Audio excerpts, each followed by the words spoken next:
Good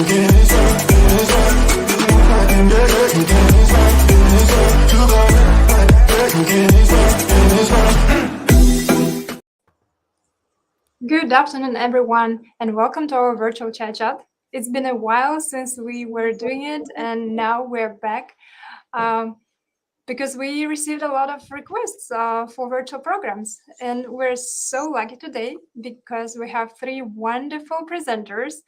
They are virtual American interns at the US Embassy. To be more specific, they are from the International Narcotics and Law Enforcement Affairs section, and they are serving virtually as interns. And today they will be talking about US colleges traditions, and this is also something that everyone would like to listen and would like to know about in the American Center Tashkent. So we have three wonderful speakers. Let me introduce them. It's Molly Anderson. Hi, Molly.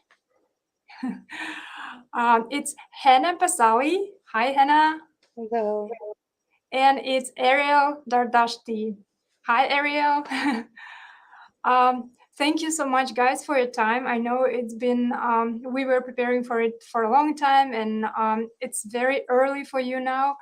And we were doing a tech run very late in the night for you. So it's been a lot of effort from your side. Thank you so much for doing this.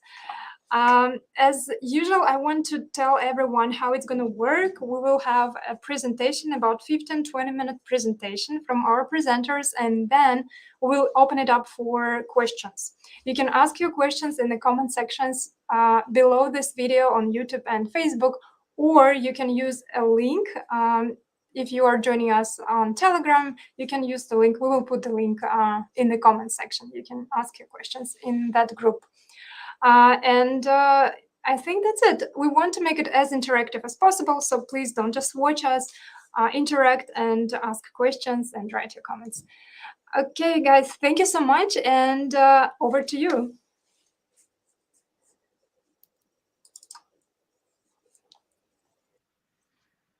Hi, so we'll be talking about our specific college experiences, and so let's get into it.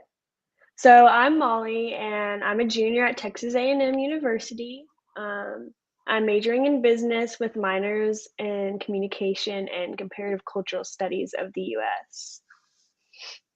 Hi, I'm Ariel. I'm a junior transfer to UCLA, which means that I spent my first 2 years at a community college, and then my last 2 years at UCLA, where I'll be getting my degree in sociology and global studies. Hi everyone, I'm Hannah. I'm a junior at Stanford University where I'm majoring in political science with minors in history and Iberian and Iberian and Latin American cultures. So now we're going to talk a bit about each of our specific schools. I'm going to start us off and talk about Stanford. Stanford, my college, is located in Stanford, California, which is very close to Silicon Valley, and is located in the Bay Area, about 40 minutes south of San Francisco. Stanford is known for a lot of things, a main one of which being computer science and technology. So companies such as Google, LinkedIn, and Netflix were created here. Most students take an introductory computer science class. I myself am very much not a computer scientist, but I tried my hand at the intro courses, which were a lot of fun to understand the world of tech, just because it is so prevalent here. And I have so many friends who have started startups and are working on getting funding. So just a big culture of technological innovation. We're also well known for Olympic athletes. There's a very cool fun fact that if Stanford was its own country, it would have the second most Olympic athletes of any country behind the United States, which I think is very cool. And our sports teams are also wonderful, very fun to watch, even though football hasn't been doing too great. So Molly will talk to us more about Southern sports, which I think are more fun. We also have a beautiful and very large campus. I mean, you can see the opening of it right here in these photos on the right. We also have Hoover Tower, which is that big tower on the side. And those buildings right next to it actually are the history department and where I do my research. I'm in a research lab that focuses on political psychology and the psychology behind American voting patterns. Also well known for biking because the campus is so large. If you were to walk it end to end, it would probably take over an hour. So it's very useful to have our bikes to get along faster. Now, we also have some fun traditions, some of which being very American. So I wanted to talk through those a little bit.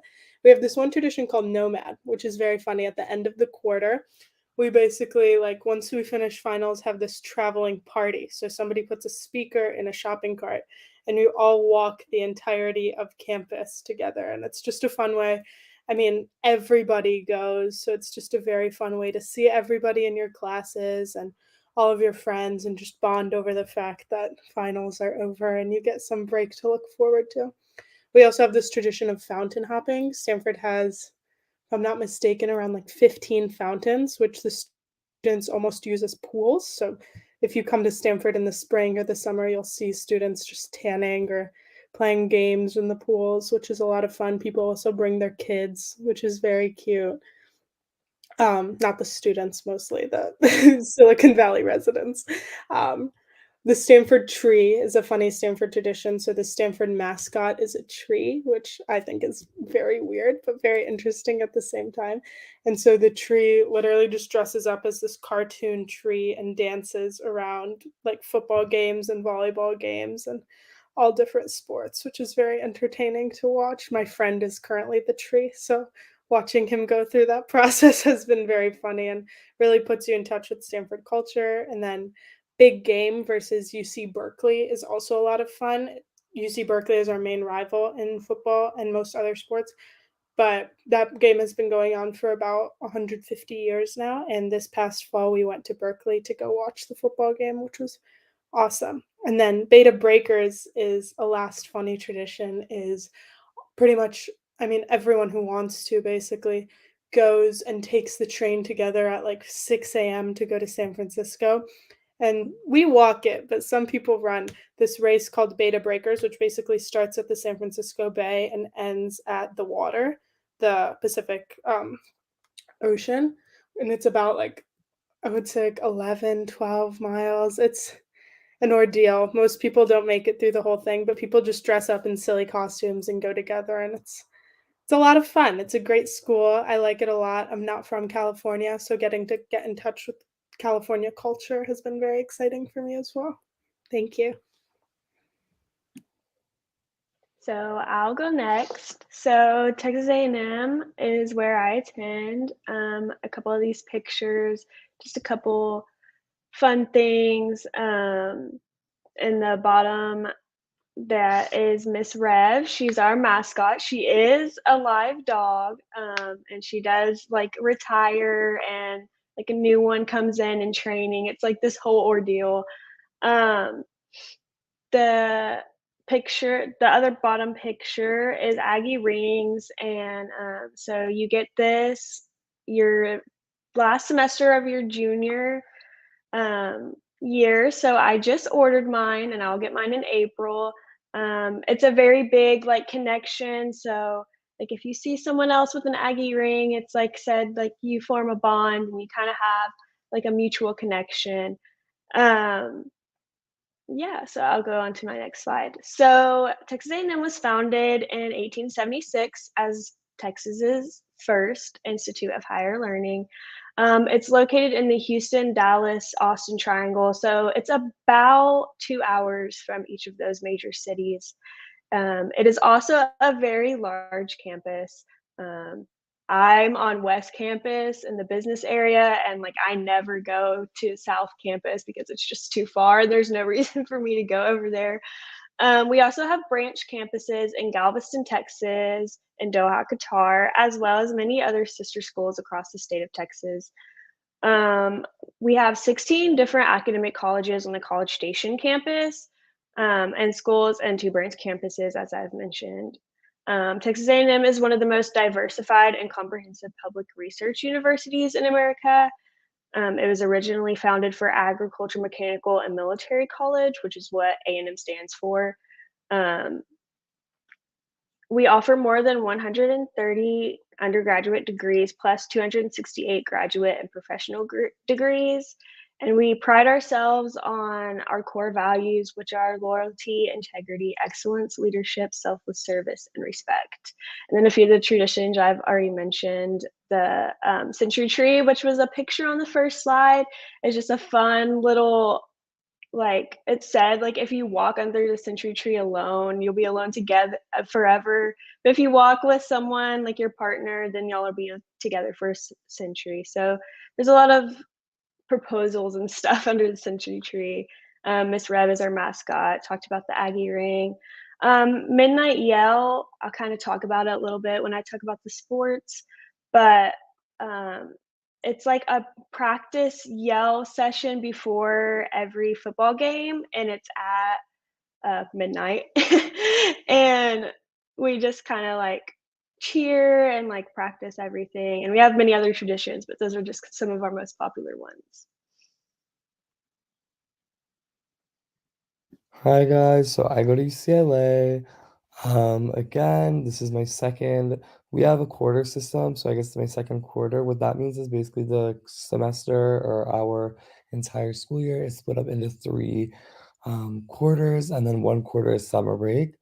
Um, I'm a Los Angeles native, so I've been living in LA my entire life, which is why I feel like LA has kind of lost its novelty on me a little bit. I'm looking for something new, so maybe for like my next, I guess, degree, I'll be like going out of LA, hopefully, who knows?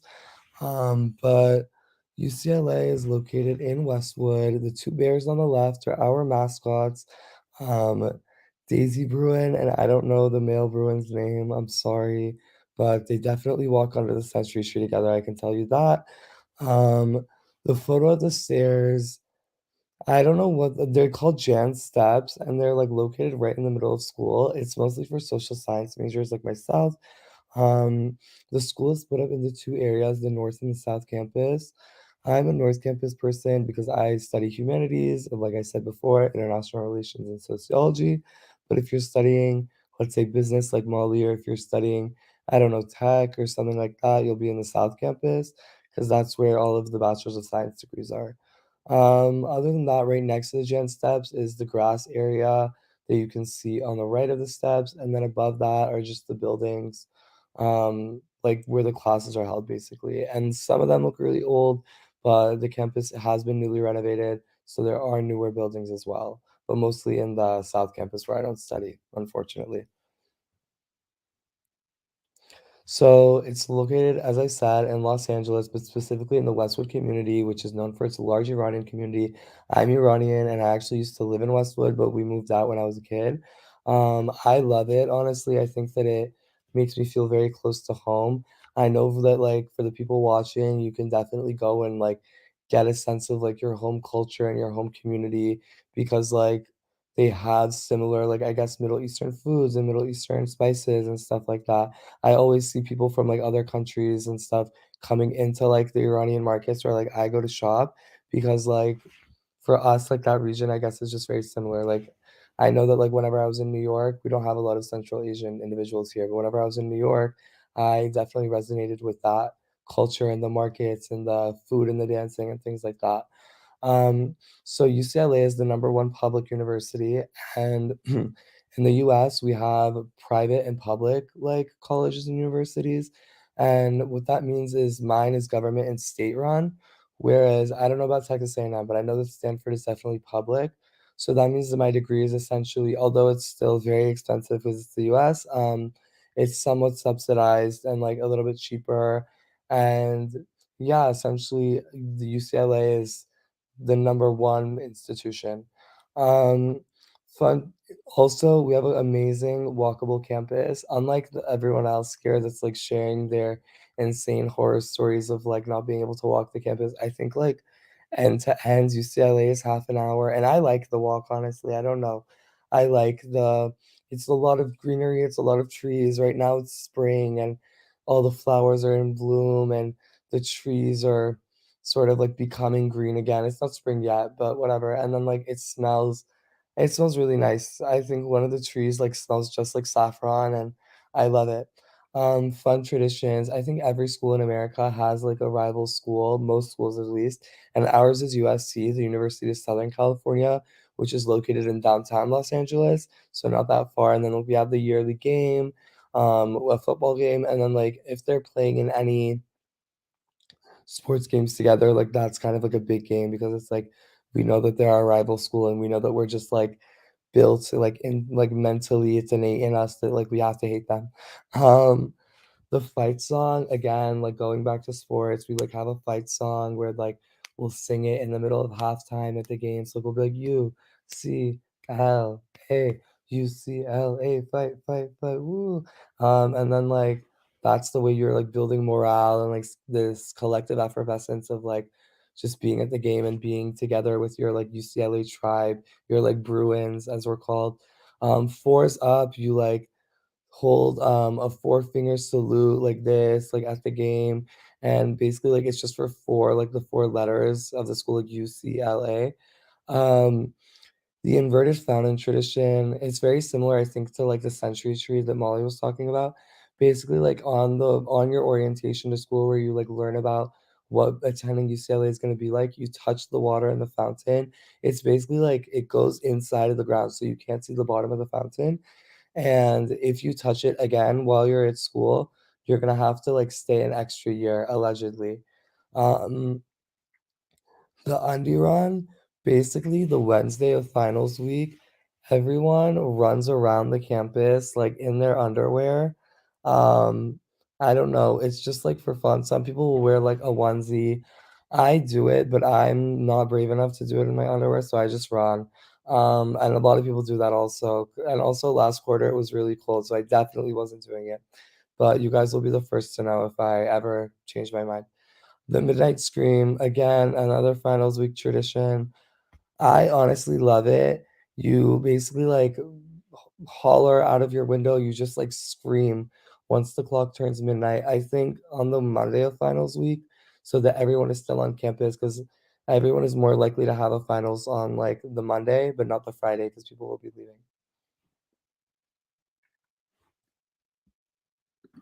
Awesome. And then I'm going to talk a little bit about Greek life because I know that's a very like foreign concept and unique to the U.S. College system. I personally at Stanford am a member of Kappa Kappa Gamma. You can see our logo in the little corner.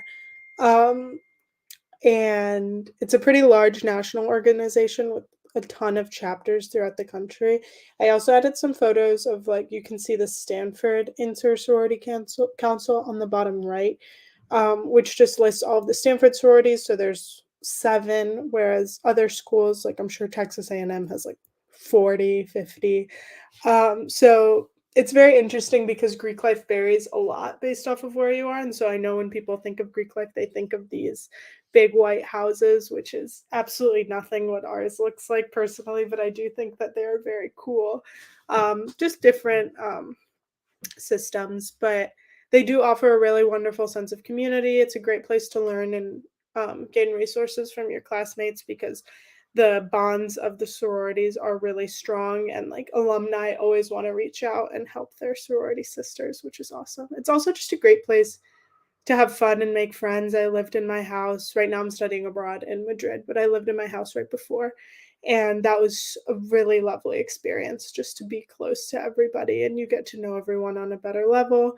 And just like getting to learn more about everyone in the organization is really exciting.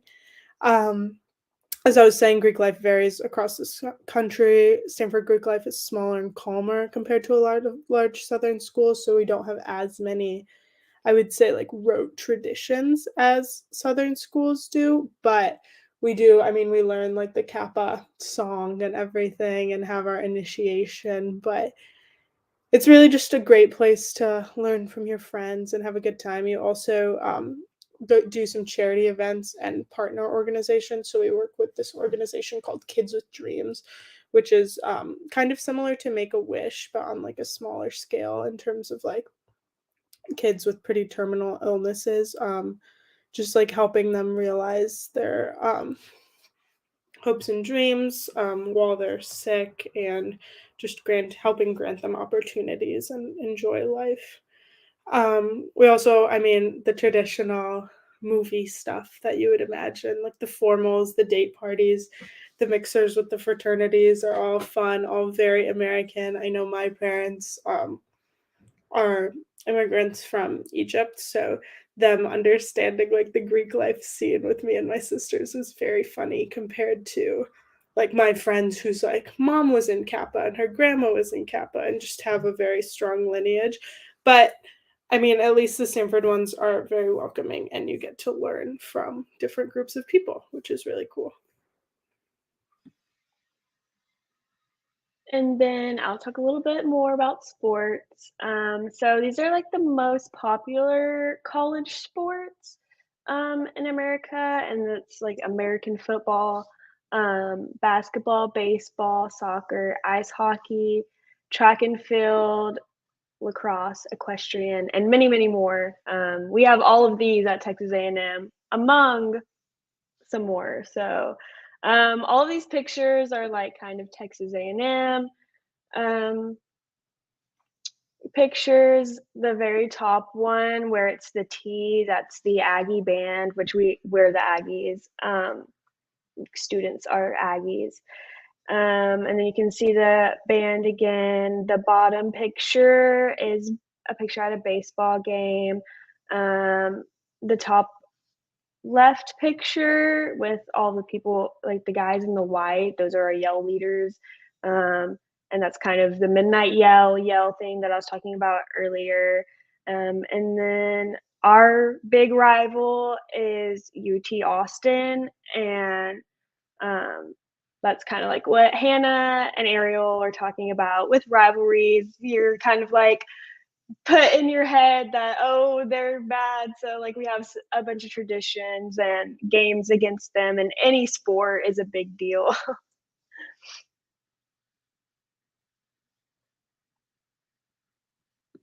So for me, like finding your community, I guess, was really important. Especially since I'm like a junior transfer, I came in the middle, I guess, like of everyone's like college experience. So like a lot of people were together like since freshman year. But I guess like I started as a junior. I don't know why the pictures on the side didn't show up, but that's okay. I'll paint a good picture for you. So basically you can find your basically like friends, group of people through like your hobbies. You can even find them through like faith-based groups, like religious groups, and even there are like religious frats. Like I know that API, for example, is like a Jewish frat, and then like there are also Christian frats. I don't know that there's like a Muslim frat, but there are like definitely like Muslim student organizations on campus. You can also find them through like ethnic and like racial groups. So like I know for me, I go to the Iranian student groups parties, and I know that there's definitely like other Middle Eastern groups, and I go to like those as well. Your linguistic community, like I said, like there are similar stuff like for Farsi speakers, and I know that there are definitely Russian speaking clubs. I know they actually offer Uzbek classes at UCLA, so I feel like if any of you guys decided to come to UCLA, you could like take Uzbek classes and like meet people that way. Your classes in America mostly are based on your major, so like what you're studying, and I think that like your major would hopefully highlight something like that you're interested in, and therefore you can like meet people that like are within similar interests than you, and like you can form study groups with them, and I don't know, you can also like take other classes with them, and then also you can like do jobs and internships in your field. I know that like you can do on-campus jobs that like for example, I guess like will allow you to meet other people who are like living on campus and like who are working, I guess, in similar positions or doing similar research with professors as you. And then obviously, like, there are other ways that you can do this as well, like making friends and stuff.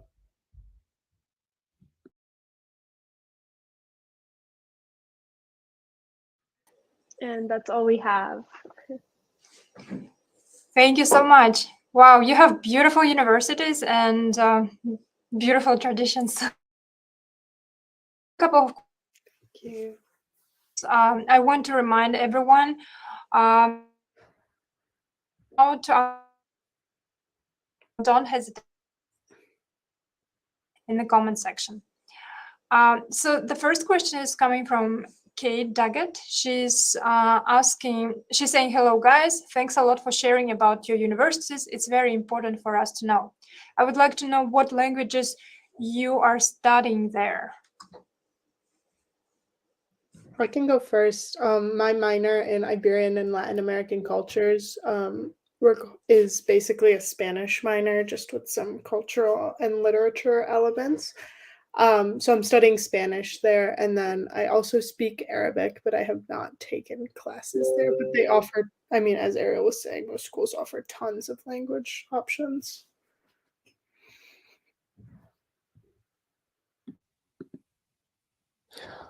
I guess I can go second. I'm not taking a language because I took like a pretty high level of Spanish in high school and I tested out of it.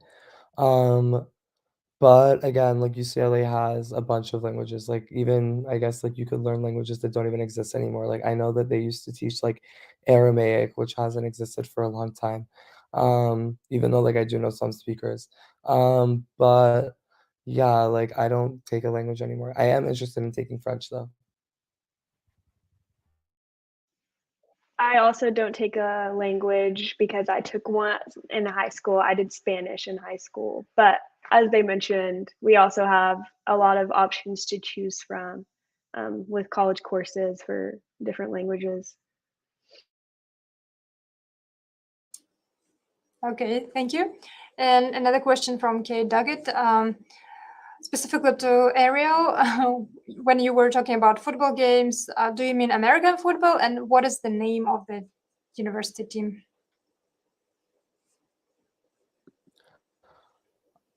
Um, all like the big American sport is like American football. I don't think anyone watches like what we call soccer, what you guys call football. Um, no offense if you're like a big soccer fan, it's just like not a huge thing in the US. And then what is our team called? I guess it's just like it's the UCLA team. Like all the sports teams here, I don't think they have like names and stuff. They're just like our teams associated with the school.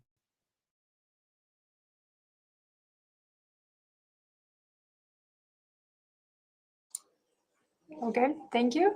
We have a question coming from our Telegram. I don't know if I mentioned it to you, but today we're doing an experiment. We're live streaming on Telegram too. And we got some questions, which means it works. Yeah. So the question is, how many hours did you study to enter the universities? And did you use social media while preparing to enter the university? I could take it. Like infinite hours. I wouldn't know. I mean, I went to a college prep school, so pretty much everything you did was in preparation to go to college. And then, of course, like ACT and SAT studying, like the standardized tests, we had to do like training courses for those. So I'd say that tacked on a couple of hours a week.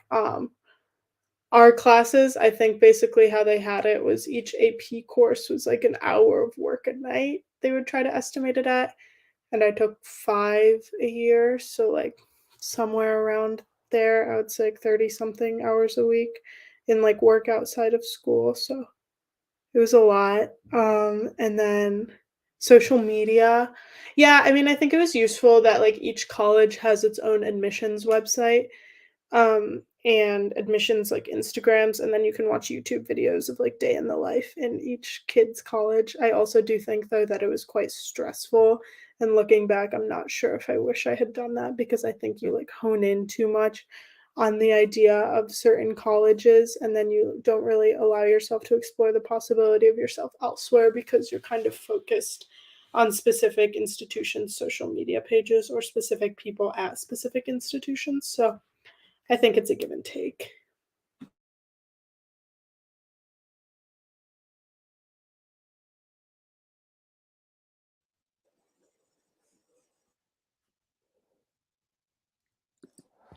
I can like I guess just add on to that for my personal experience.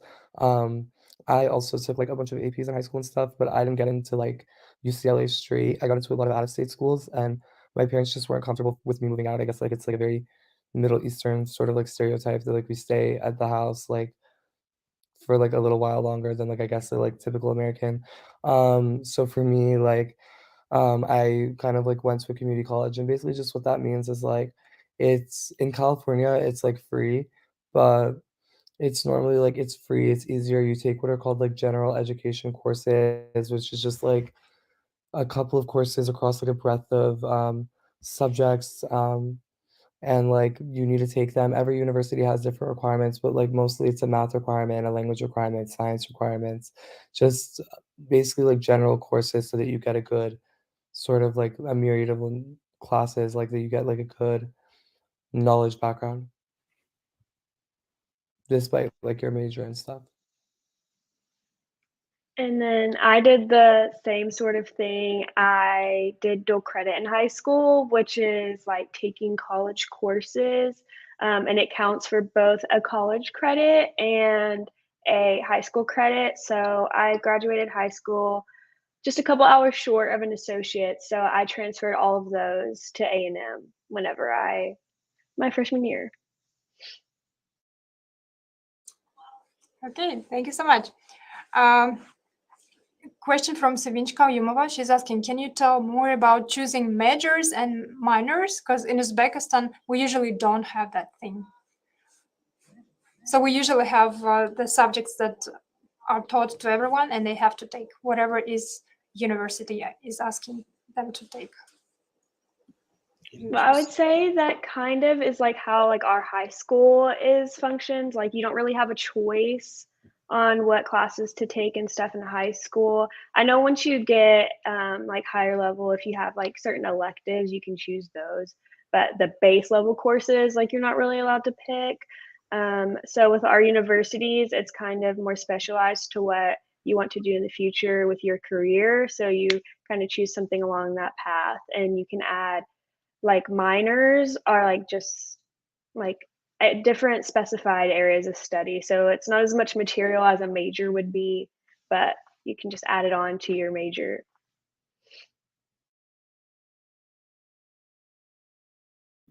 Yeah, I think Molly pretty much covered it. It's mainly in terms of interest and aligning with future career paths, but there definitely is more of a focus on a liberal education and just a wider range of topics. But we also do have some general education requirements. I know some schools have a core curriculum, and then Stanford, for instance, has these thing called WAYS, which is like your general education requirements. Is like you have to take some form of like math, some form of social studies, some form of language, some form of history. I would say that UCLA is the same. Also, just transferring, I had to take a different set of like general education courses called IGETSI, which like is a more expansive, I guess, than the normal UCLA student who's like a freshman has to take. I chose my major honestly because it was easy to transfer with, but I was always really passionate about international relations, so I doubled it with sociology, which is the one that was like easier to transfer with. Okay, thank you.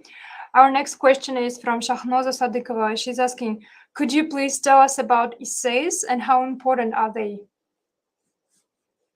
Essays, you said? Essays, right? Very important. I know some people from my high school who had everything correct in terms of like grades, extracurriculars, but if you're not writing something special that captures the admissions people's interests, then it's going to be hard to get in.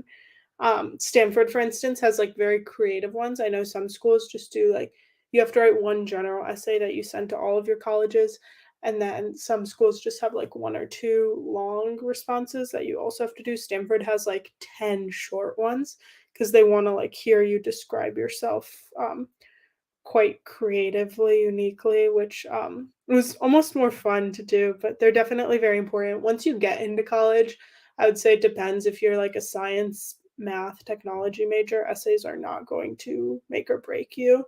But political science, for instance, pretty much all I do is write essays. So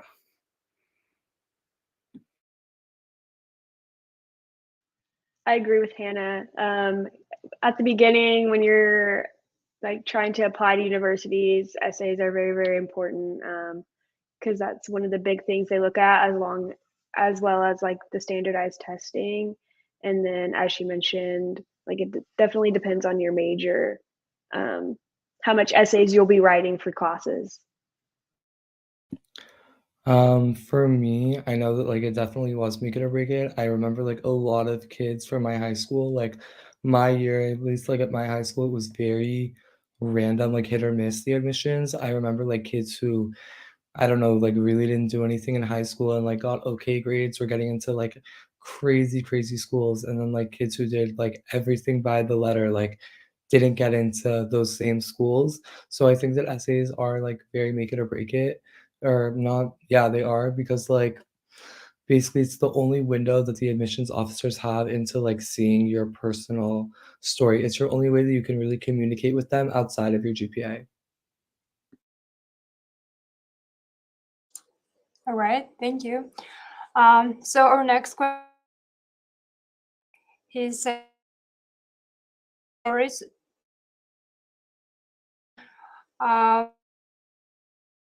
Question us.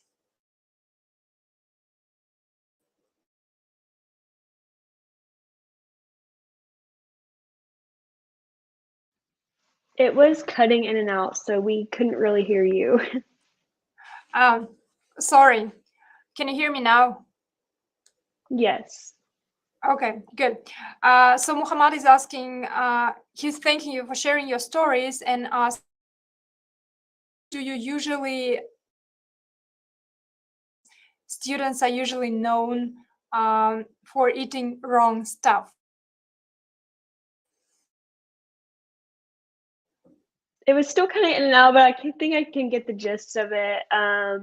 Students like, I mean, I guess it is kind of like stereotypical, like cheap, because I mean, we are paying to go to university, so it's really expensive. Oh, and we lost her.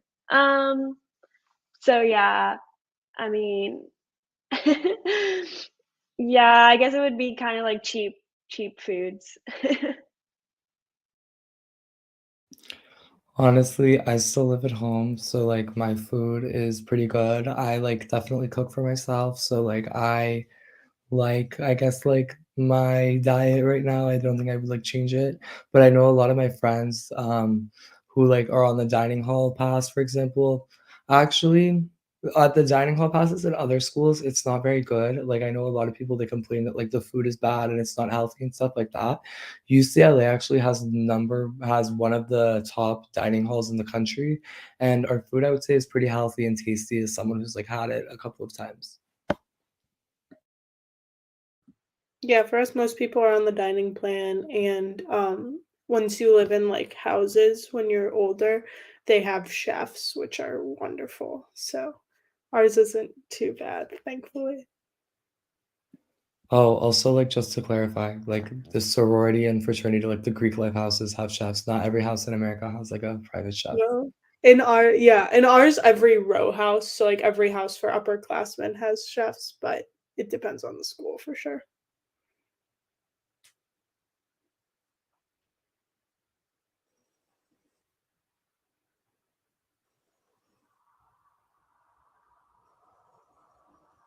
Can you hear me? Okay, good. Thanks so much for sharing, guys. Another question is coming from Fuflik. He's asking how hard it is to get to a dental school, and do you have it? I guess it's in the US.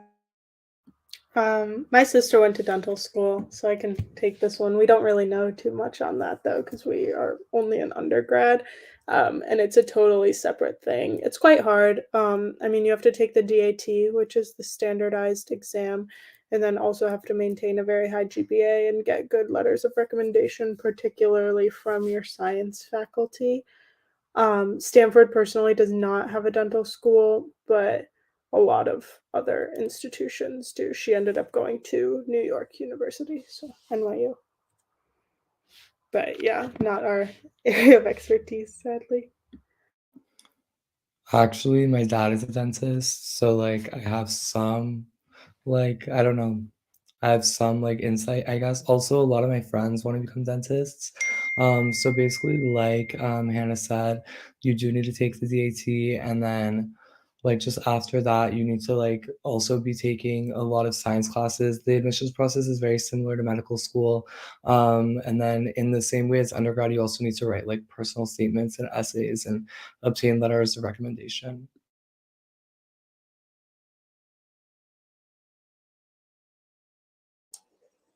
All right. Thank you so much for sharing. So we have so many questions. I don't know which one to ask from. Okay, let's go to YouTube and see. A question from Furkad Kayuhajayev. Thanks for presentation. How are you planning to spend your summer break? This summer, I'm studying abroad in Paris, and I'm looking for like internships and other classes to take also because I'm double majoring. I have to take a lot of classes, I guess, like in a short amount of time. So I'm like looking for ways to sort of like finish them early so I don't have to stay extra. I'll also be taking classes this summer, and I am currently looking for an internship to fill the summer.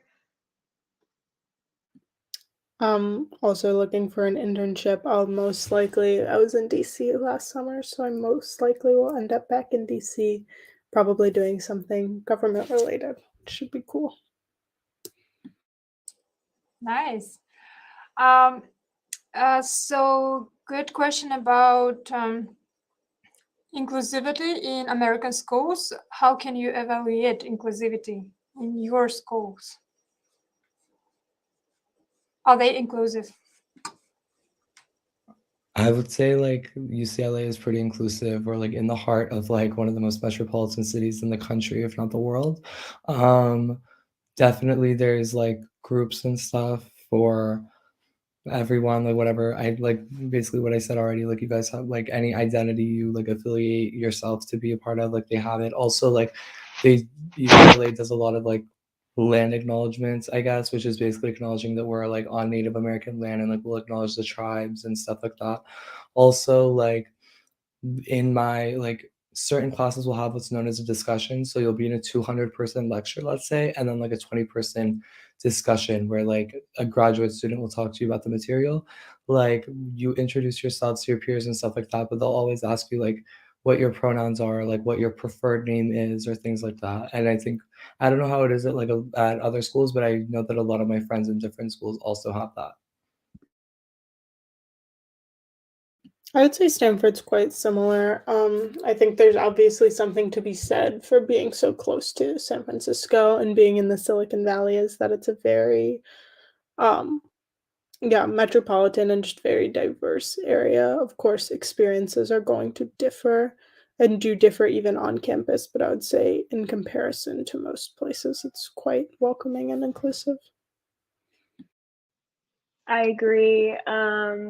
With my with Texas A&M, it's pretty close to the Houston area, and that's very diverse, like many different cultures. It's a huge city, and so with that, I think that it is pretty diverse and inclusive. But I know many schools in the South it can not be that way.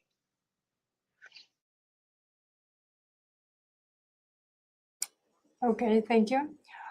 Question from Abdullah. I know none of you are from medical schools, but the question is whether what should we do to successfully get into the medical university? Maybe some, I don't know, general tips on how to be successful.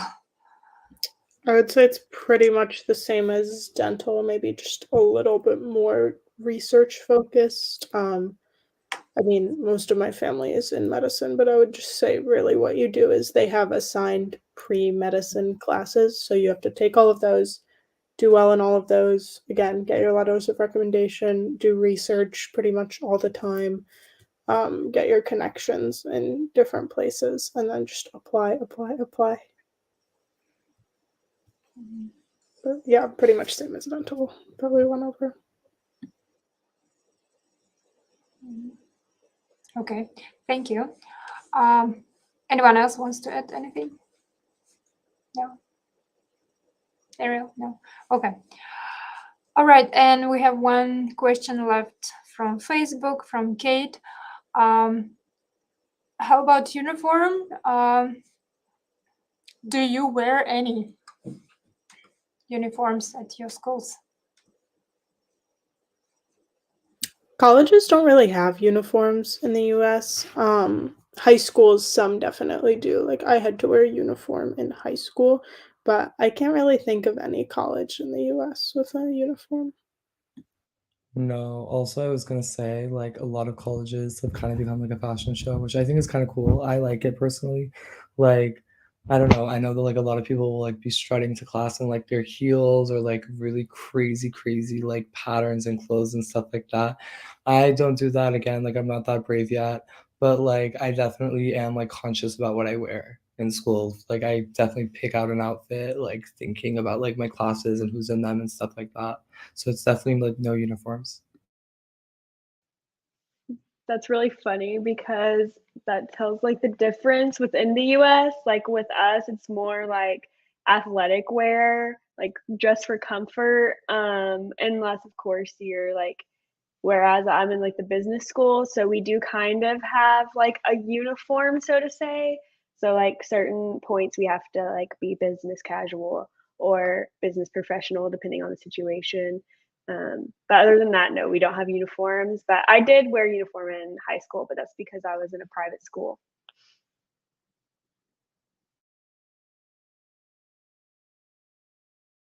Sorry. All right, I think we don't have any questions, and it's probably time for us to wrap up. And I want to thank you all for a wonderful presentation and for sharing your insights into American schools. It's very important for us because we have a lot of people who wants to go to study in the United States. And I also want to thank everyone for questions and for joining us, for being with us, and for asking these interesting questions. Thank you so much. And I really hope that we'll be able to do another chai chat with all of you, Molly, Hannah, Ariel. Thanks again. Thank you. Thank you. It's been super fun. Thanks. Have a good day. Thank you too.